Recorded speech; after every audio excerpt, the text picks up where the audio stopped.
Okay, so trying out a different angle today, can't tell. Let's see if this gives you a bit more idea of what I'm doing from a bird's eye view. So I'm lucky enough to have the colour that pretty much runs most of where I want it to go. Enough to get a stone out of it, it's going all the way through. So you may not always get that. You may just have a thin bar at the top, which means you're not going to be able to dome from down the bottom. You have to figure out where that colour is going to meet at the edge thick enough to start rolling it in towards the centre. Depending on how thick your bar is, depends what kind of a dome, if at all, you get. So this should get a decent dome, I reckon about a medium. So what I'm going to do is just start, as I said, tidying her up. Going to lose all that. Pretty much all that. End up with that little block around about there. Something like that. And then we'll go from there. So I'm just going to start the machine up. It's going to get noisy. Oh, I'll put some music on for you.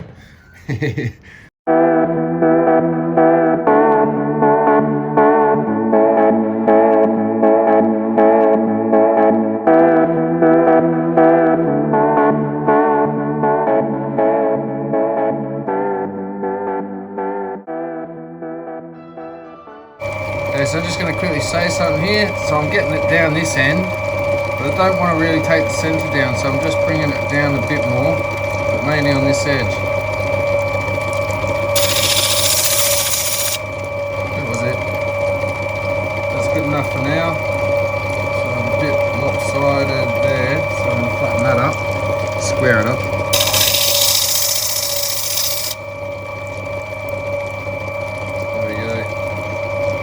That's our block to play with.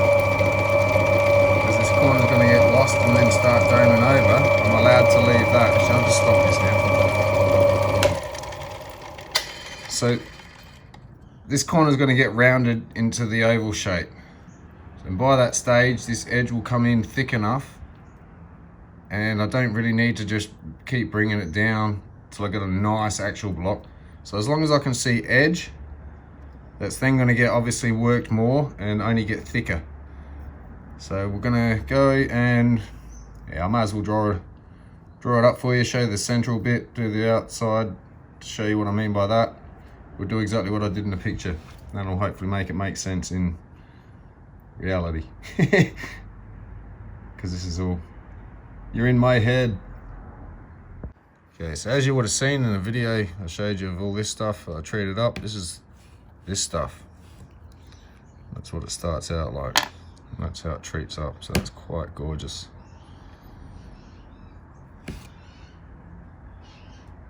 And yeah, sorry, I'm getting lost. So this is what we can assume this will come up as with whatever pattern it has, as opposed to this one. But we're going to go through the steps of how to, you can probably see the shadowish line. Nice even line around the edge there as I rotate it. You can see the light reflecting on that corner as it goes around. And that'll be where the bezel comes up and just starts hugging over. So the bottom needs to stay flat with just a little bevel on the bottom rounding it to get rid of sharp edges. Just neatening up the stone basically and giving it a low. So we're going to basically do one of these with this. Obviously it'll be a bit smaller, not much smaller, but a bit smaller. So first things first, grab a pencil and I may as well get a ruler if I can find it. Oops. Don't go anywhere. So just going to quickly go. That's my camera frame. Right.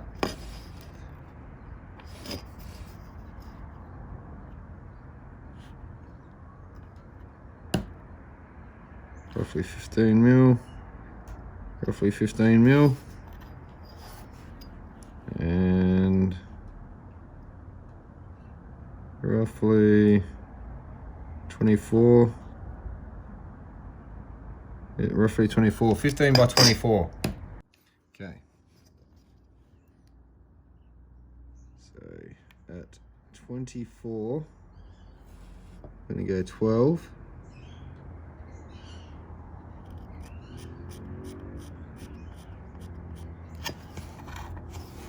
Go from this side, do the same thing. Spot the difference.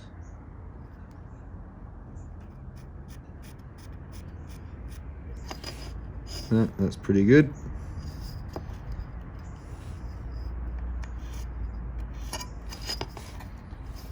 And so I'll say 15. So we go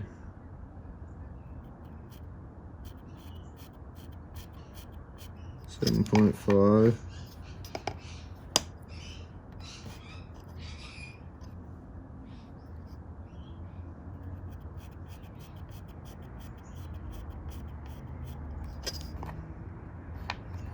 Right up in there. Oops, that was 6.5. Hehe. Got a bit of a reflection on this roller. Blinding. There we go. Line the two up. Now we know our center of stone. Regardless of what you can see, that's the center. So it's probably a bit hard to draw the actual shape of this. We'll give it a go.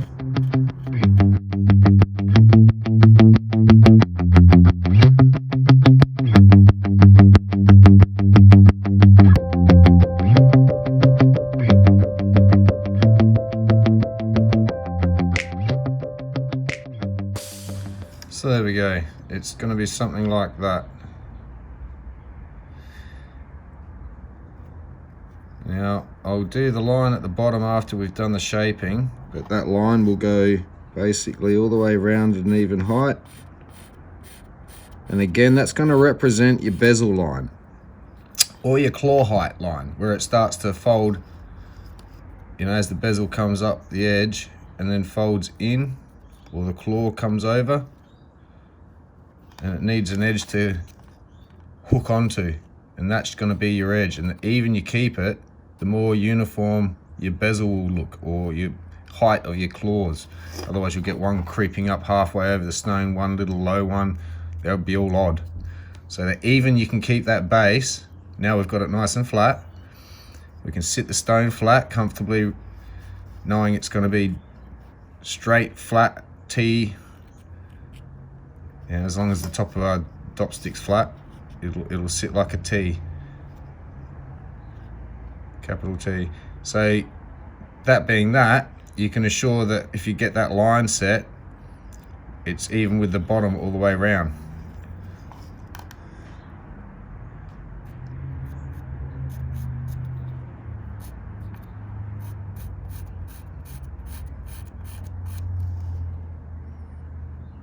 Something like that. So we'll get that done after I start shaping it up a bit. So we'll back over the wheel for a minute. Alright, so we're just gonna keep the stone face end on. You don't want to tilt down or up at this stage, so we're going to keep it square at the stone as in. Any deviations at this point will muck the stone up. And so I'm not going to touch the top, or basically these, where the line meets the edge, that's where you don't really want to touch at this stage. It's everywhere else in between.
left that little point there, bit of a flat spot tips or points at each end. Now when it goes on the dop stick, it'll get its proper final shape. So I've just seen an issue, this little chip at the bottom here. Bugger bumper. I'm going to work it out, just hang on a sec. So just pretend I still went by the drawing.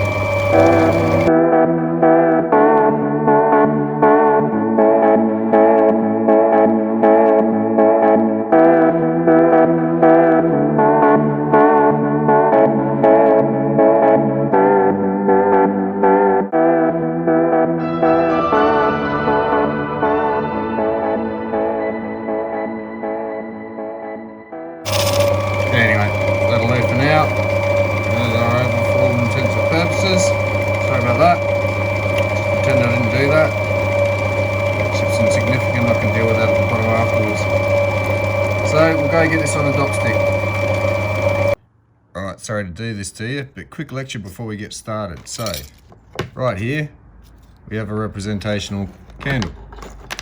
And so I'm just going to use this to top this up a bit.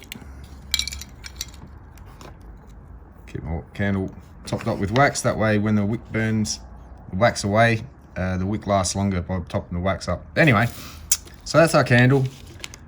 I don't care for figuring out what temperature is what, but let's put radiuses. Alright, like a target, keeps getting bigger and bigger circles. Anyway, hottest,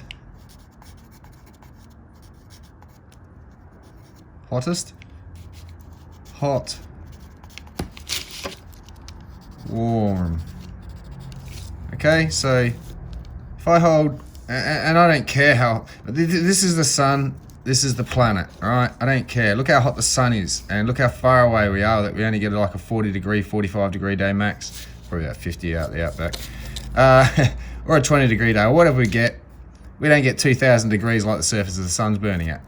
So anyway, hot, warm, we're not going to sit it in the hottest, but then we might, depends how much heat we want. So we're going to transfer heat into our wax. So I may use a candle as opposed to metho burners, which I've got one, I just haven't set up yet. They burn at a cooler temperature than a candle will. That's all the difference is. So candle, just be a bit more careful. So nonetheless, I use a candle. Depending on how close to the candle you use it, you know, I've figured out all the degrees of where I should hold it and not burn everything and crack everything and destroy everything. So don't recommend this if you don't know what you're doing. If you know what you're doing, you should know what you're doing. So nonetheless, this is how I'm going to do it. But if I'm going to do this whole thing, I'm going to show you dopping and everything. So this is a side. We want the stick nice and central in the middle, so it makes for easier turning, accurate. So I'm just going to push that off to there, that to there, so we can see this. So light our candle, try not to burn the camera. Candle lit. Let the flame build up a sec. Now, I'm holding this about an inch away from the flame. It's only a little flame.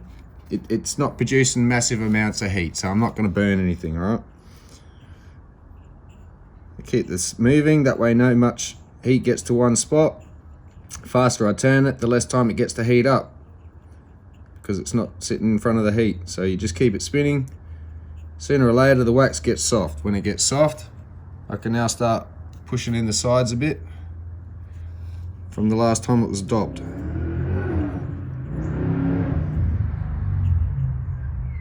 Anyway, I'll start getting that pushed in.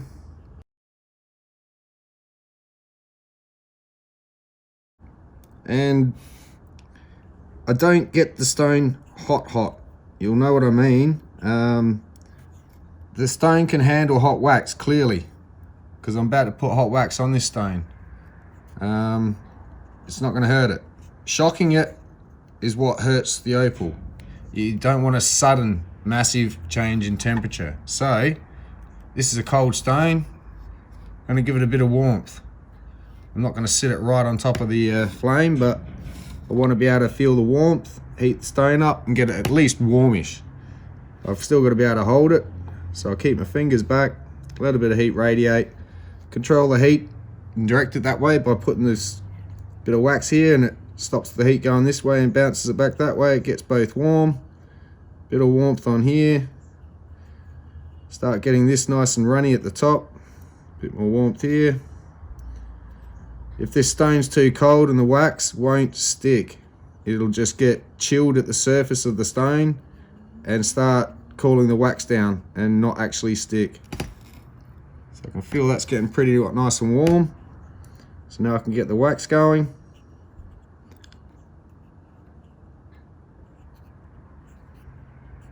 I'm bouncing it on and off the heat, getting it to the right amount of runny, and then drop, oops, not the stone, drop the wax on.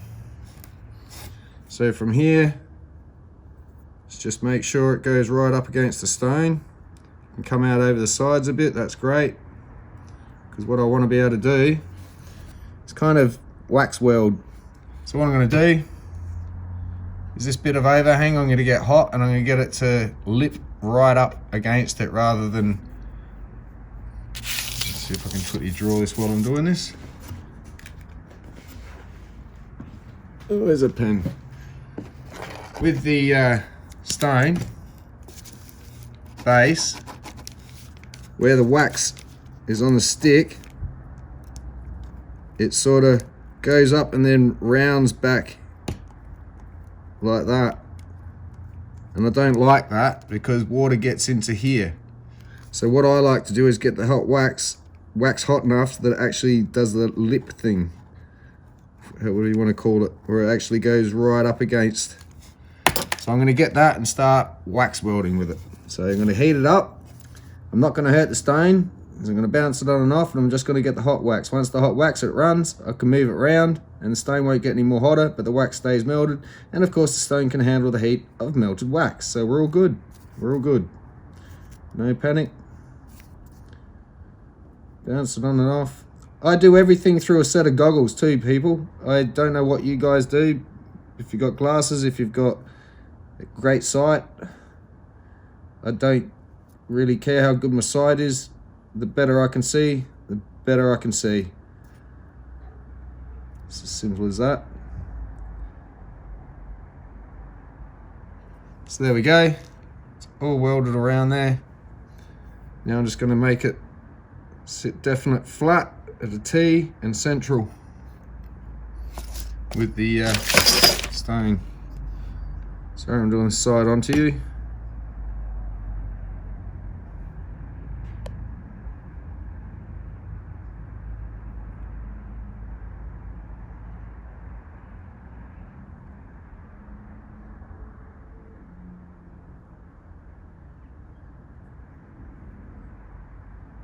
There we go.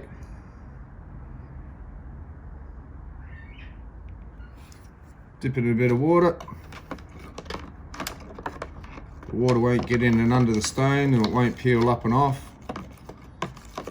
Because when the water gets in under that wax and in under the stone, it tends to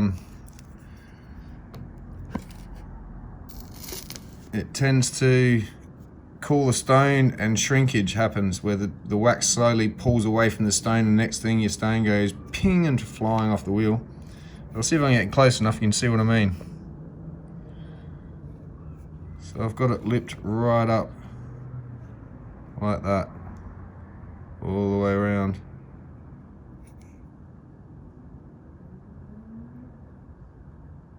So that's basically wax sealed. So now I can safely say that should not come off the stick. Now let's go make this into a perfect oval, as perfect as I can do it, and finish it.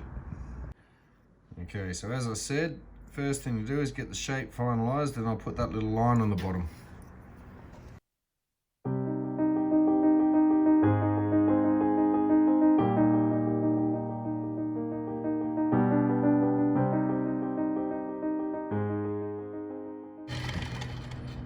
switch pads, which means just take this one off because we're on the 150. Shuffle that over there. Get a smoother edge. So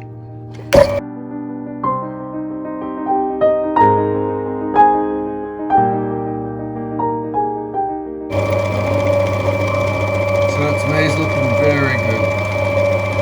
So I'm just going to go on the side now, keeping the stick parallel.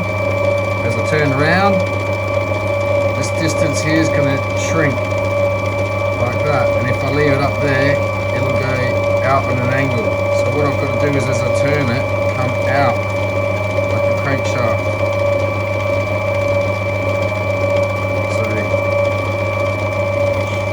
So this way with it, so you can see.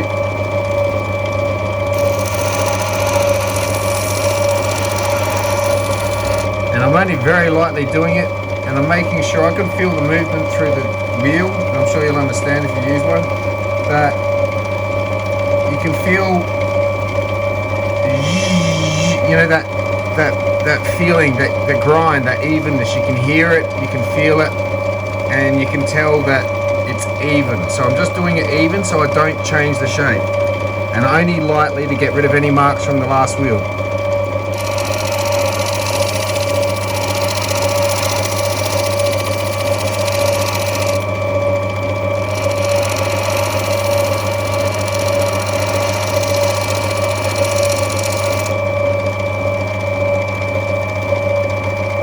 And I'm happy at that, so we'll go and do the line.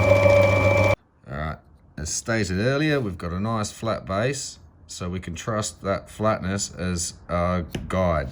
So I'm going to keep it this way, right-handed, and draw a line that I want to start the round going from. Leaving enough at the bottom to keep a girdle, I think it's called, an edge there, but also be able to round this bit down at the bottom as well, and from here. So something like that.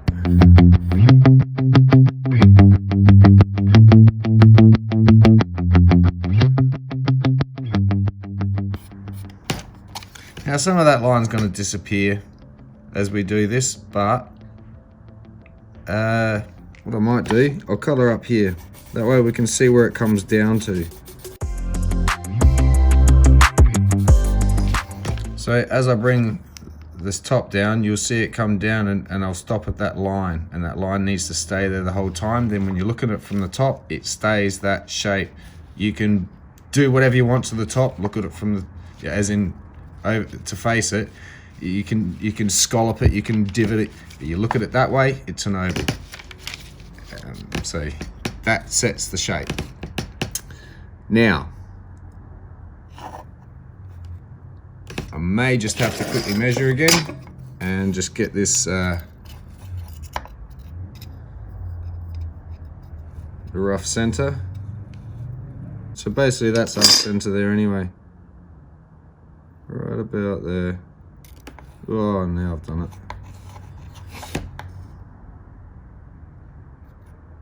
Exactly where it always was. So I'm going to do a little dot, partially representing the center, and we don't want that dot to go until the last bit of cut. Alright, so we go back over the wheel. Now what I'm going to do first is, as I was showing with this graph down here, the first cut is going to bring it down. Now if this is like that edge, and there's our line that I don't want to go past, I've got to bring any angle than vertical, any angle at all. But what's a good one to start with?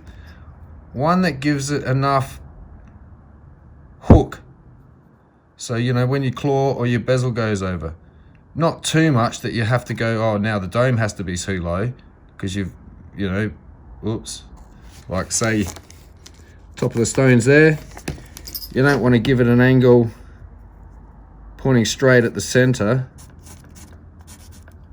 because then you're just going to have an arrow point, not a dome, and so you don't want it to come straight up. So you don't even want it over here anywhere yet. So somewhere about,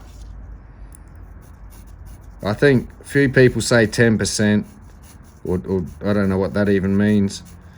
But I just like to eyeball it and go, as long, if it's going to be a bezel, any increment of angle that way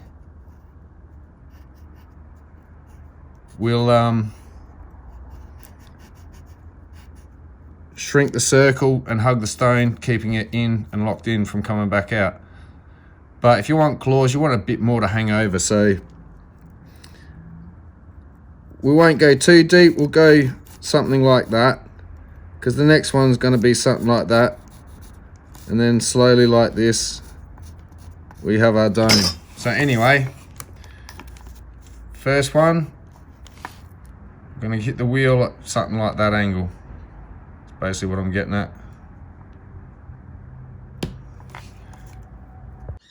Okay, so on the wheel, I'm sorry the angle's a bit out from the camera. I'm working right alongside you guys. I just can't get it straight in front of me and down. I just don't have that angle. But that's parallel with the face of the wheel. So I'm going to be doing the rounds and slowly bringing the stick facing straight at the wheel for the top when I finally get to it. So at the moment, we're just going to get that line set. So I'm going to slightly touch, actually we don't need to. Yeah, no I won't. I'll just go for the line straight up. I was just going to get rid of that bit of wax, but I can do that after. But we'll set that line down and you'll see what I mean by that we don't go lower than that from there on in.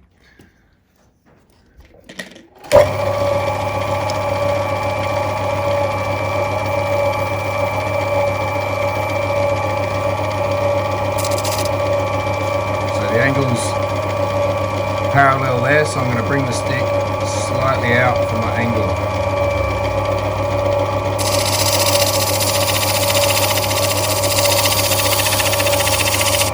First round will now show me where it's touching. Obviously it's going to skip there because it's got something here but nothing there. And I'm not just going to do this, sink into that. You've got to hold it out from the wheel, control the stick, turn it and only hit the high points, so to speak.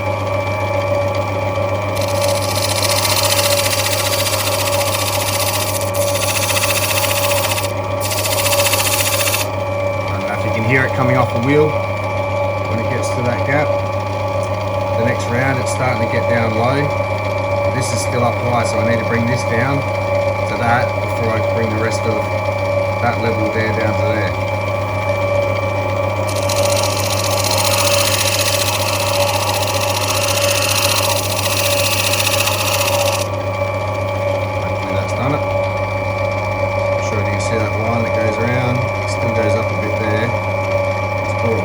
End, and mostly this side's a little bit there and there on the high points.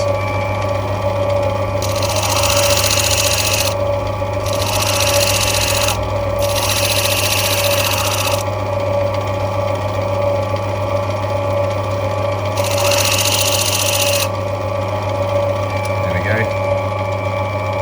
So now we've got the line right down there. You can see the pencil up there starting to disappear. We'll keep doing that until we get a nice even gap from the bottom.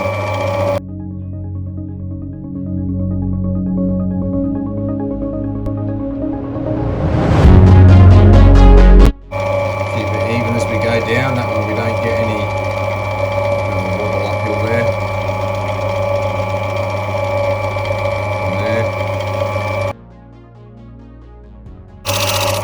What I do is I watch, as I say, I work through my goggles. So I can probably see even better than you're seeing up close with zoom. And I can see when it gets, as I rotate it, when it gets to that spot. And that's where I just give the thumb a bit more grip in that spot and then hold the pressure off, just lightly touching it just to hear it for the rest of the way.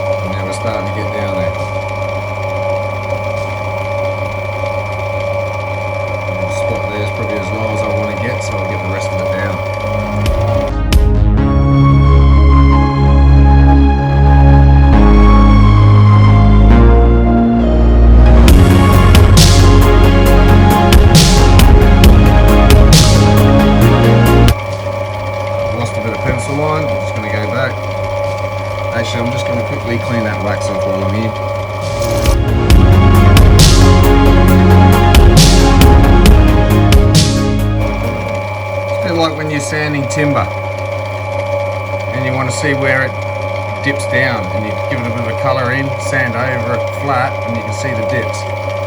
So that's basically what we're doing by colouring it in.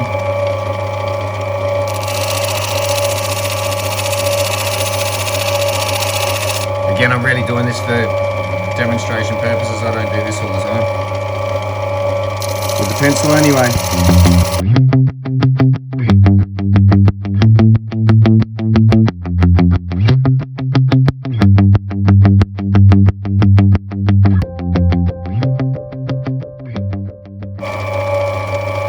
So there we go, roughly. A bit of a slight wobble there. I'm basically down the same height all the way around. Just neaten it up a touch.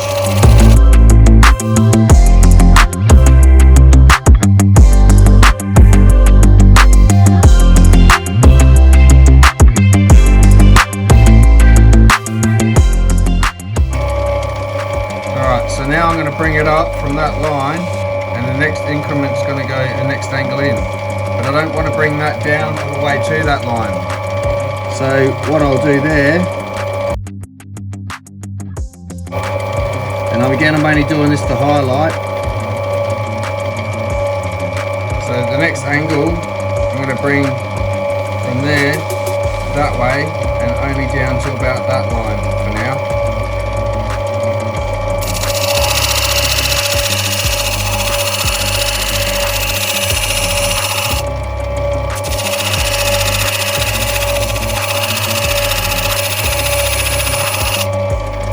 For those who know about topographical maps, when you're looking down and you can see hills and it's got the circles around them at different elevations and heights, that's basically what we're going to create with the laps of facet round marks to the centre.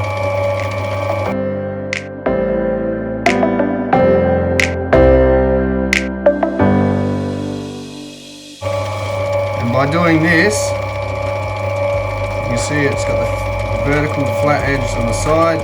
First increment, second increment, angle, whatever you want to call it. And if you can keep them nice and even, distance up, you know you're curving in from both sides towards the centre evenly. Just a hint.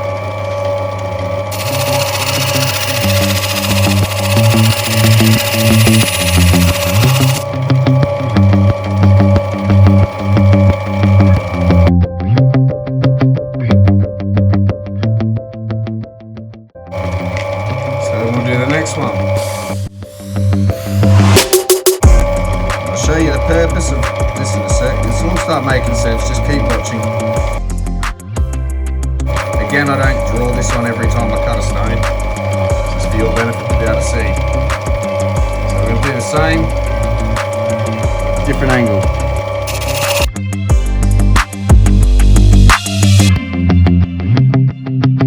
So I'm just going to keep continuing to do that. And I won't keep drawing on it from now, just to get this on with.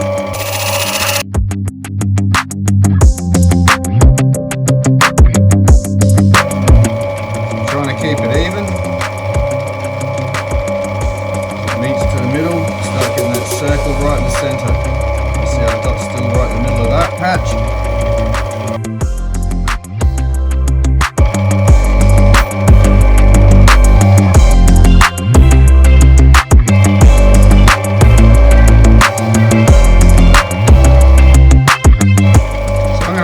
There for the top before I start going over these again. Now where we've got the you can see the first one's still there, the levels, we're going to hit the tops of those little peaks. See if I can get this to show up somehow.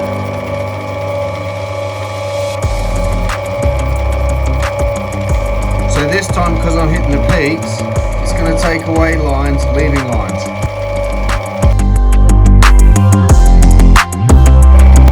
Like sort of like that.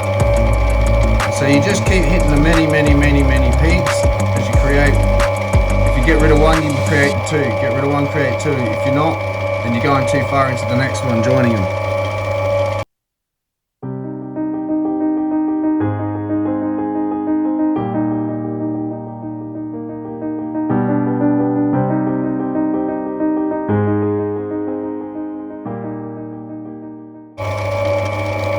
I can start bringing it right up to the top. And we've got a little facet, I can see. It's not even, it's more like a little corner on the round right there. So I've got to get rid of that too.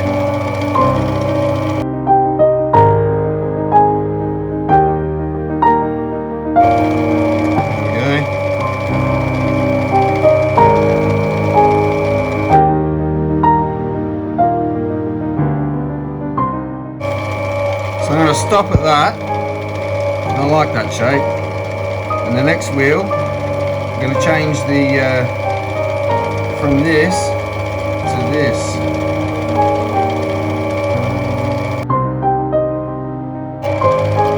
And I'm going to leave that pencil line till last. I'll deal with everything above it. And this is a soft pad, so I don't push in hard, but you can push in a little bit.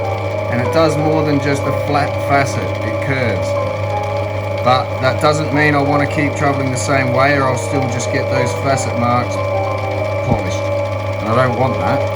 So what I'm going to do is I'm going to go over the tops of all the peaks in one hit by rocking it. I'm going to have my finger in front, so I know I don't hit this bottom edge. I'm going to try and roll it down as far as I can as I turn it. You'll see what I mean. Just like that. And then like a clock, tick. All the way to the center, around a bit more. All the way to the center, around a bit more. To the center.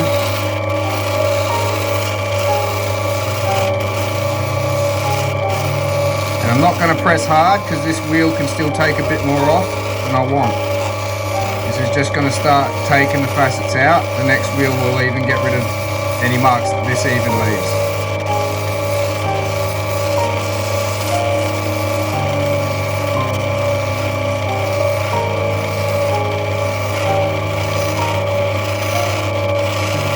And this is what I'm saying about, I see people doing it, but now you start doing this, it's very important to never do this again. Even though you'll probably see me do it a little bit, not lots and lots and lots to finish the stone, just a little wipe, but the final one will still be that.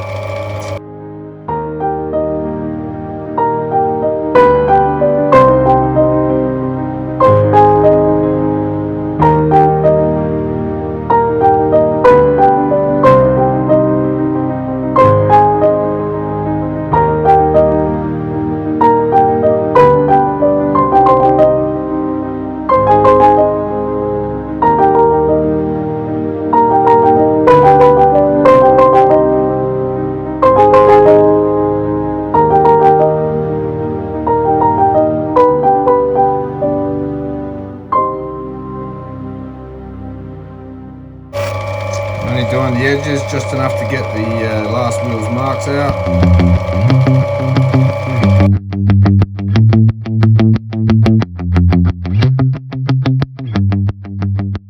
Yeah, I'm happy at that.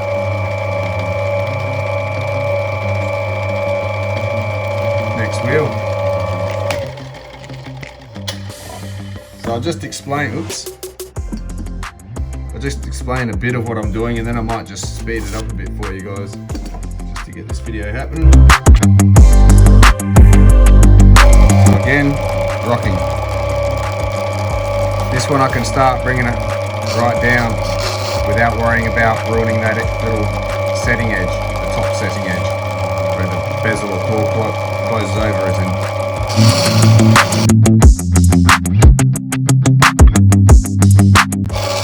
And you can rush this job, you can take the time it needs and do a good job. Who knows, maybe your wheels just come up with a great finish and you don't notice the inconsistencies. But to get a real good cut is not just cut and polish. Not all Opal is just flat bars, a little rise, there you go. Sometimes you may want to get a really nice big stone out of it.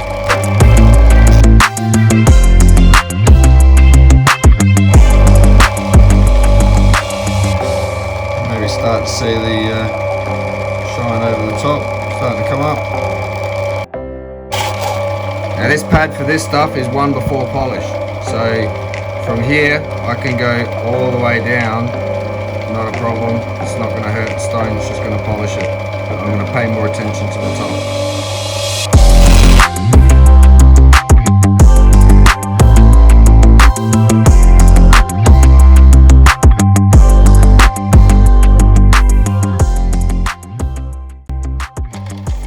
See the polish job coming up here now.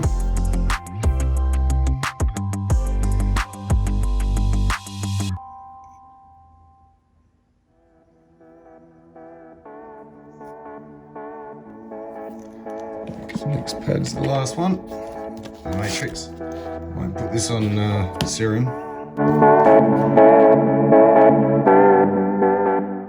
Okay, get it dry, and there we go.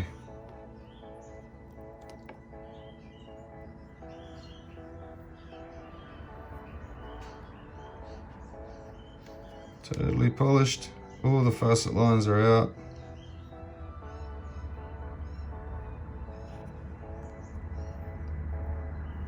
Awesome polish on it.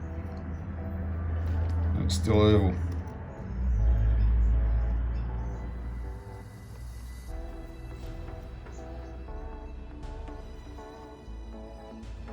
So that bezel will just come up to about there, hook on, and then the rest of the stone is visible. It only just closes that gap on the stone so it won't pop back up in the setting, and that's it.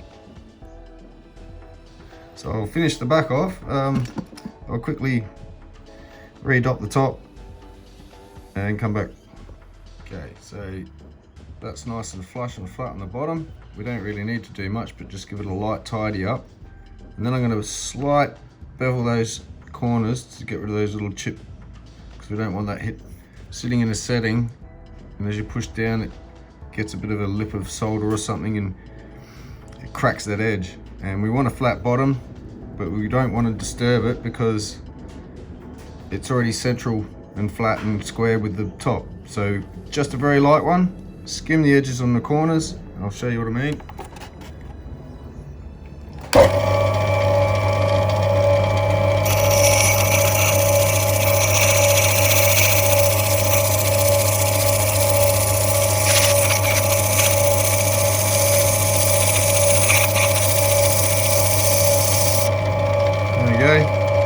Tidies that up, gets all the wax off, and now we'll just deal with the corners.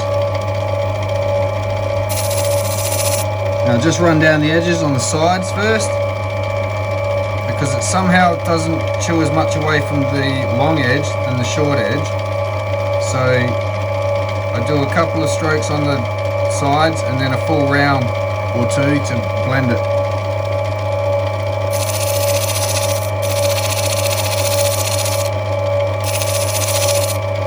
For some reason you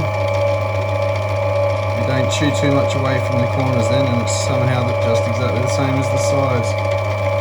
It's just the ratio of cut.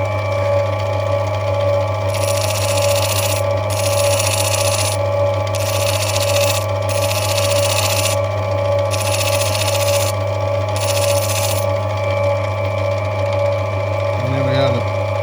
So now I'm going to take that corner and that corner off. Just one lap, and it's taken off there, and now just the bottom corner.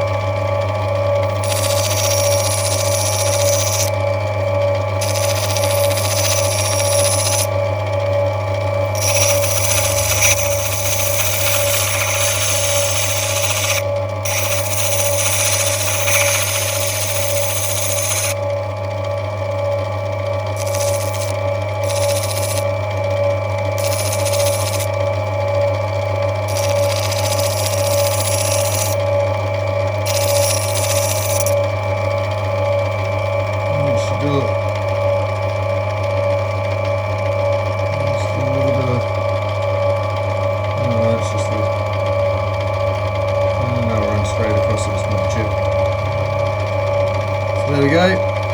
Straight on to the next, we'll sort any other little bits that need sorting.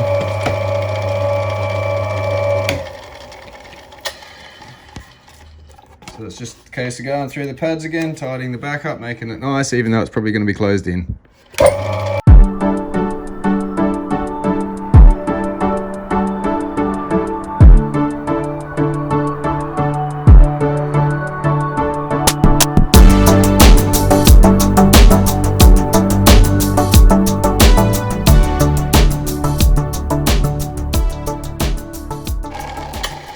And there we go, all done.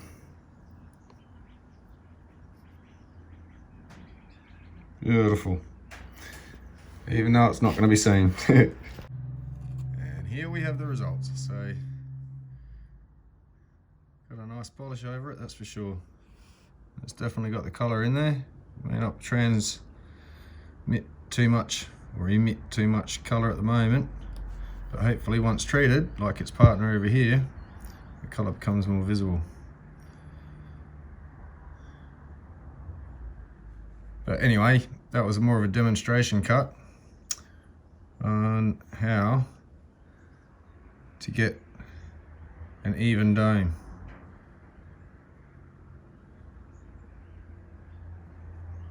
So I hope that helps. Now, this one, right there and there, you can probably see it there and there.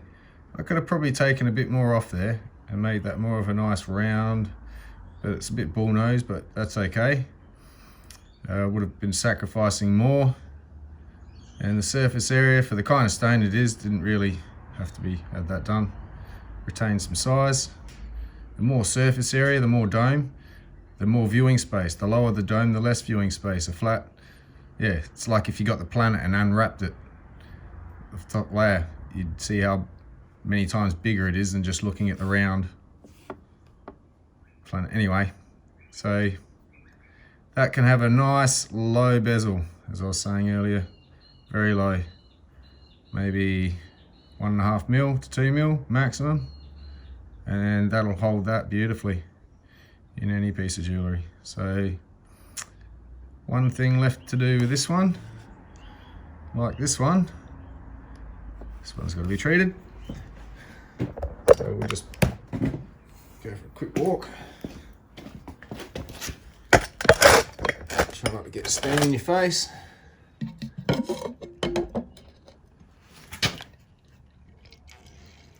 And we're just gonna drop it in.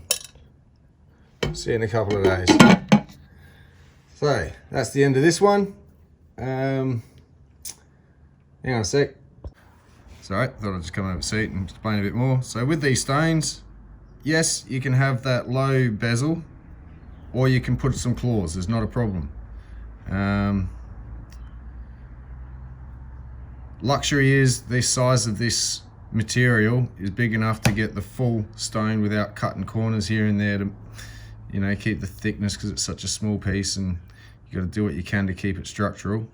So this is more of a step below calibrating them, I suppose. The next step from there is getting the calibrated dome shape too, which is a little, you can get shapes that fit over it so you can match one to the next. Calibrated is really more important, not for one-offs, but for pairs, or, you know, many, where you've got a whole series in a necklace or something, or a bracelet, and they all need to be similar, uniform, either shape and size, or just the shape with incremented sizes down, but you want the uniform babushka doll look.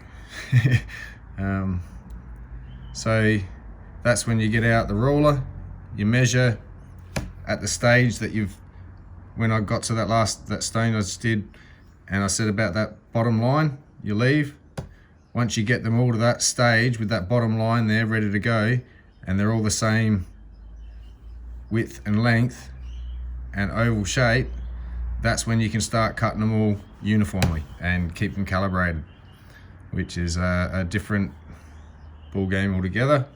A lot more care taken, and it depends what the material allows. You got to think, all right, there's a bunch of stones very, very similar, look like they all came from a similar piece or whatever. However big those pieces started out, they all had to be cut to the size of the smallest one just so they could match. Which is, I like my freeform. I'm sticking to it. I'm sorry. Calibrated I probably don't even set in gold and platinum and whatever, so get this discounted a bit for being in silver, because silver can't be worth very much. You'd be surprised. So yeah, hope this helps with keeping your domes centered and everything meeting to the top. This is not a course, this is not a how-to guide, this is how I just did that to that sort of thing. And that's how I'm getting the results. Again, that was probably a little bit flat on top. Could have probably been domed a little bit more. Anyway, I like it. Someone else might. And if anyone wants perfection, I can do it, but it'll cost you extra. So yeah, anyway, I might end this video here and get on with the other ones I'm doing. Crazy amounts.